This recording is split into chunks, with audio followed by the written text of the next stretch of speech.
pantay at walang diskriminasyon dahil nagbibigay ito ng kapayapaan sa ating mga komunidad, sa ating bayan. Ma'am, ikaw, opposition, ma'am. Naging mensahe Are you taking up the role of the opposition? Bago opposition akong, sir, wala akong pinag-usapan ngayon na politika. Ang prioridad natin ngayon ay malaman sino ang bagong Secretary ng Department of Education at ma-turn over natin at magkaroon ng maayos ng transition from the old Secretary to the new Secretary of the Department. Pero Harry Roque is ma'am. Ang unsa kung pumayag ma'am nga dunay ang mga senador na mukala sa kini nga PDP? Dili man ko miyembro sa PDP, sir. So, dili ko tama na tao na mo istorya. Last question.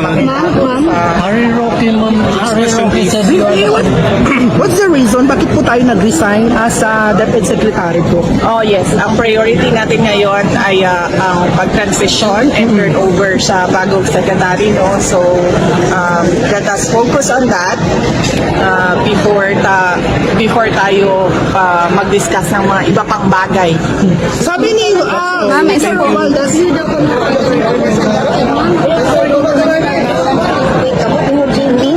Sa daw.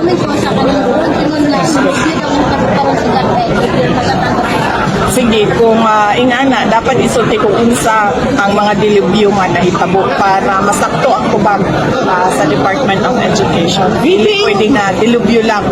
Basta-basta Bibi, you're running around, you're walking around, barnstorming around the Next question, please.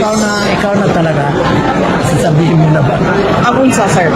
Ang ano? Nagba-barnstorm ka na, you will be ending your all entire remaining period ng pagka-BP mo, going around the provinces. In the Office of the Vice President, sir, madami po kaming projects. Meron kami In effect, naging mga political satellite offices, meron kami Magnegosyo Tanday, we have the Pagbabago program sa BAD, sa education na advocacy natin, and then meron tayong tree planting, and then meron tayong Pansarap, yung supplemental feeding program natin in support of the Department of Education. Meron tayong libreng sakay, and all the other projects of the Department of, all the other projects of the Office of the Vice President. And ngayon, very recently, may discussion kami, nadagdagan pa namin yung project. VP, ano po ba yung Question, please. Last question, Sorry, sir. please. So in effect, political opposition na yun.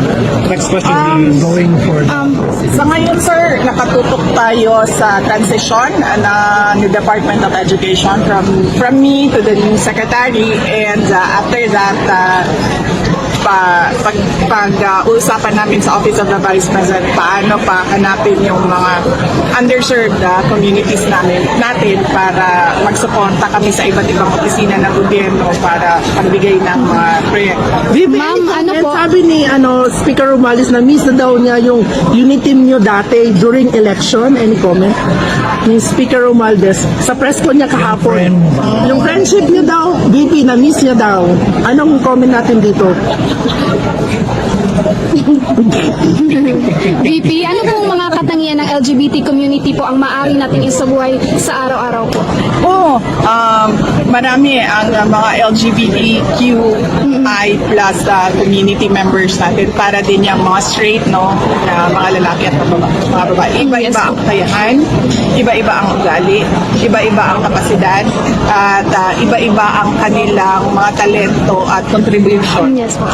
sa ating mga komunidad. So, yan ang yung mga exemplary na mga members ng mga LGBTQ community, pwede natin nakitaan ng kung ano yung mga values na maganda at maisa puso at masundan natin yung kanilang mga maganda na. Yes po. Yung VP, ano viral po ba? video mo, yung sa lieg, bago lang kahapon, na hindi sila nagtagumpay sa pagulgol ng lieg mo daw, yung sa sugat. Anong meaning nito, VP? Anong meaning? Anong meaning sinabi mo? Hindi sila nagtagumpay sa pagulgol sa lieg mo.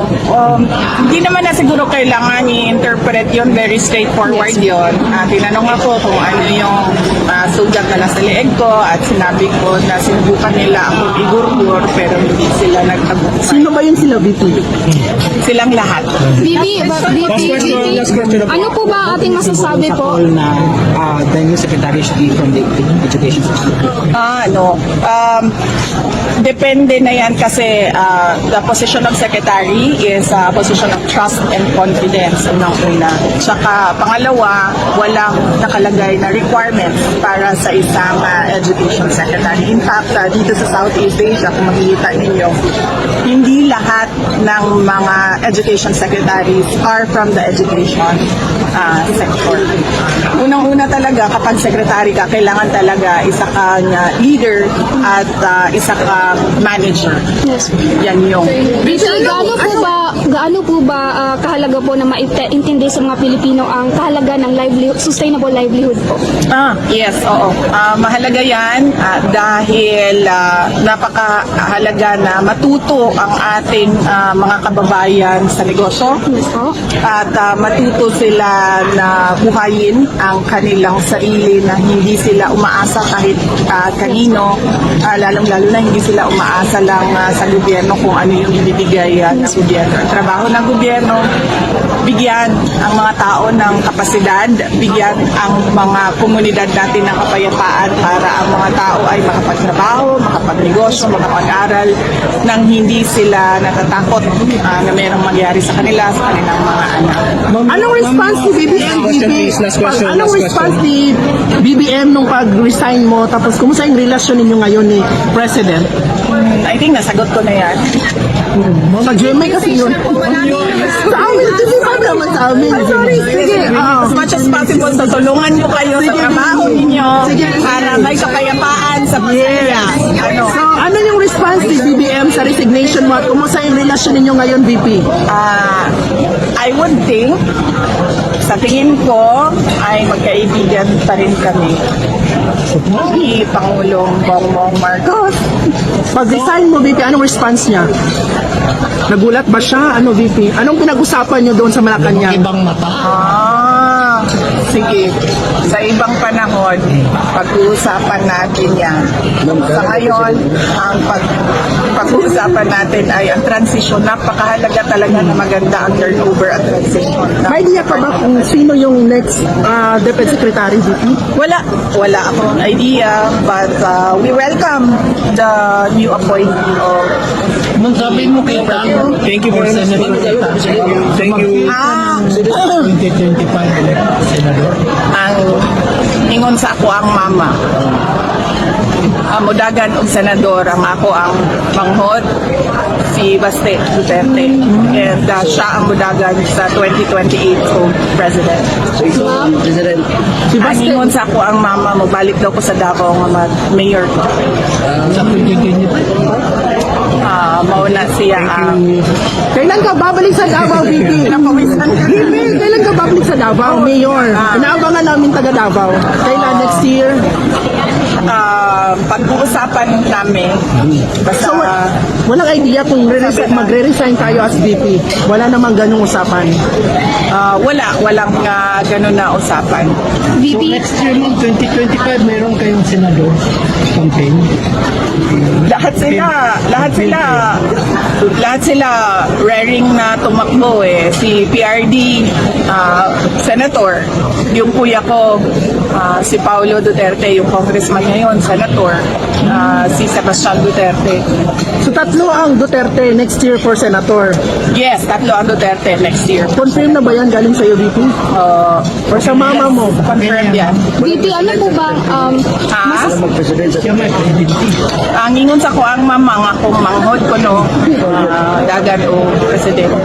VP, ano po bang masasabi natin po na naging daan po ang Magnegosyo Taday program upang mas maginhawa ang buhay ng mga Pilipino kabilang na po ang LGBT community? Yes, oo. Masaya ako na meron tayong mga nakikita na mga success stories sa ating magnegosyo na dahil napakahalaga na matuto magnegosyo ang mga tao. Na kapag meron silang kapital, hindi nalulugi yung kapital nila at mahalaga na matuto sila ng magnegosyo dahil mas marami ang kita kapag ikaw ay nagnenegosyo as compared kung ikaw ay nagtatrabaho at tumatanggap lang ng sahod. Thank you so much po. Thank you po. Minsan, sa pride mo. MLG para next election. VP, just in case po na tanggapin mo yung position as ultimate ka ng opposition, what can you say po doon sa nagsasabi na hindi ka dapat pwede mag-opposition?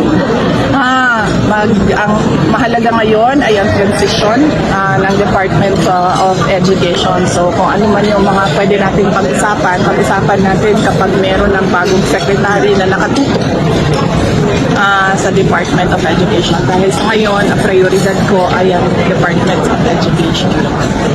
Thank you po. Mga Thank kayo you po. isang tanong? Mensahe. Minsan sa Pride Month. Pride Month 2025.